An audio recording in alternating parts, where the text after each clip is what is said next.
What's up, guys? Welcome back to the channel. Today I'm going to be talking about the best calibers to have in an AR-15. Alright, so this is going to be an informative type video, basically giving my opinion on what I feel like is the best AR-15 caliber. So let's get right into it.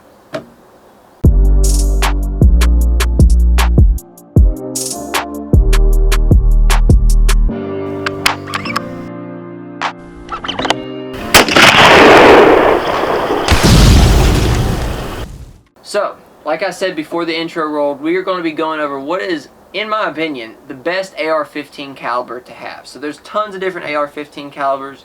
There's 5.56, 223, 6.5 Grendel, 6.8 SPC, the new 6mm ARC, or I call it ARC, but I mean, that's just me.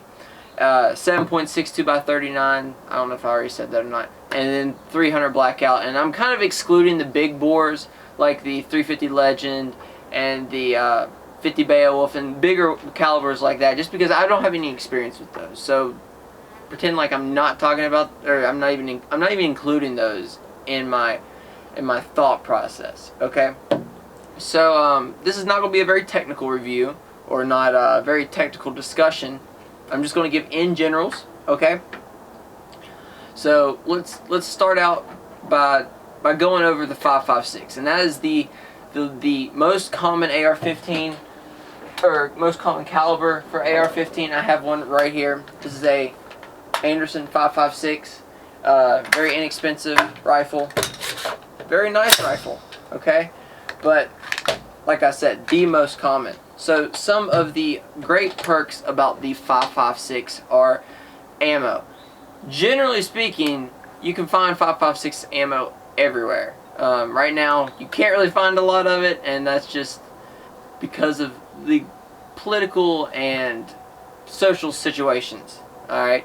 But generally speaking, you can find 5.56 ammo very easily. It's inexpensive. Everyone carries it, and it's just very abundant, right?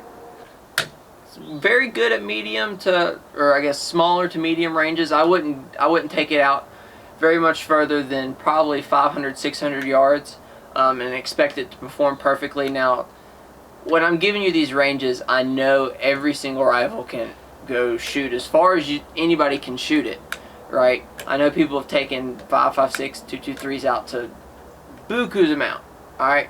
You can get 1,500 yards, I don't know, I don't care. Alright, I understand that people can push everything to their limits, but generally speaking, 500, 600 yards is what you're going to max this thing out at. Alright? And if all you're using it is inside that, the bullet works great. A con of using the 5.56, at least here in Virginia, is you can't hunt with it, and that sucks. You know, to be able to shoot deer with it, it has to be over a 23. I'm not exactly sure, but you can't hunt deer with the 5.56. Too small of a bullet. But it does make a very good coyote and pig round, especially if you hit the pig in the head and hit the coyote wherever. So that's kind of what this gun is used for in terms of hunting. It's a very good self-defense round. The military uses that caliber, so it is very common with the military. Alright, so that's kind of the 5.56 and why you would choose that. I like it. I wouldn't say it's the best, but I wouldn't say it's the worst. Alright, so leading directly from the 5.56, let's talk about the 300 Blackout. Now, the 300 Blackout is basically a 5.56 case. Alright, so you can use the exact same bolt on the 300 Blackout as you can use on the 5.56, but the bullet's a lot larger. So 300 Blackout is a 30 cal bullet, so that means you are able to hunt deer with it. And that's a big plus for owning a 300 Blackout, is you can take deer with it, at least here in Virginia. Alright, one of the biggest downfalls with the 300 Blackout is range. So the biggest complaint I hear from people is the range on a 300 Blackout. I probably wouldn't push a 300 Blackout past 300 yards. Alright, probably wouldn't push it past 200 yards.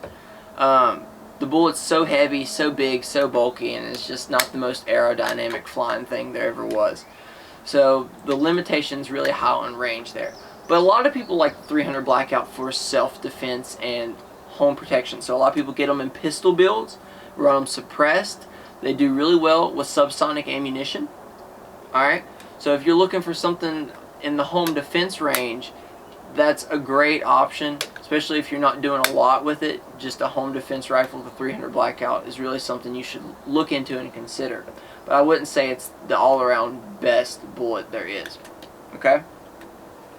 So, going on from the 300 Blackout, we'll just move straight into the 7.62 by 39. Alright, this is generally not an AR-15 round. Tons of people make it. Chamber uppers in 7.62 by 39. I'm a big fan of the 7.62 by 39 just in the AK-47 platform. I've never had too much experience with it in the AR-15 platform, and when I say too much, I mean none. But I know a lot of people that have had problems with it, have had awful problems with the magazines.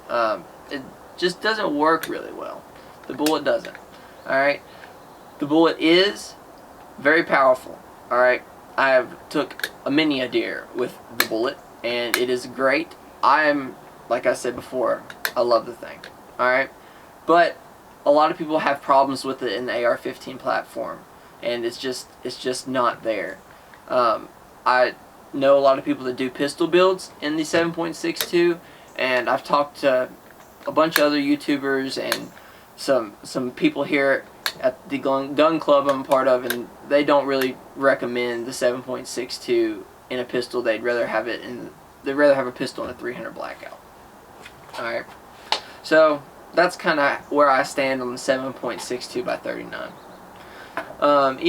Moving down even further, let's talk about the 6.8 SPC.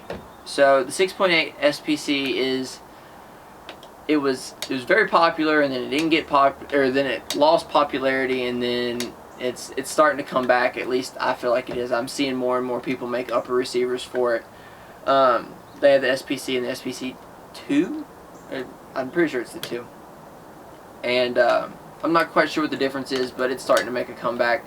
And I've been told that it's great for hogs, great for deer, kind of similar to the 6.5 Grendel. Doesn't really quite have the range that the 6.5 Grendel has, but it does have really good knockdown power. And I think the only big problem with the 6.8 is how rare the ammunition is and how expensive the ammunition is.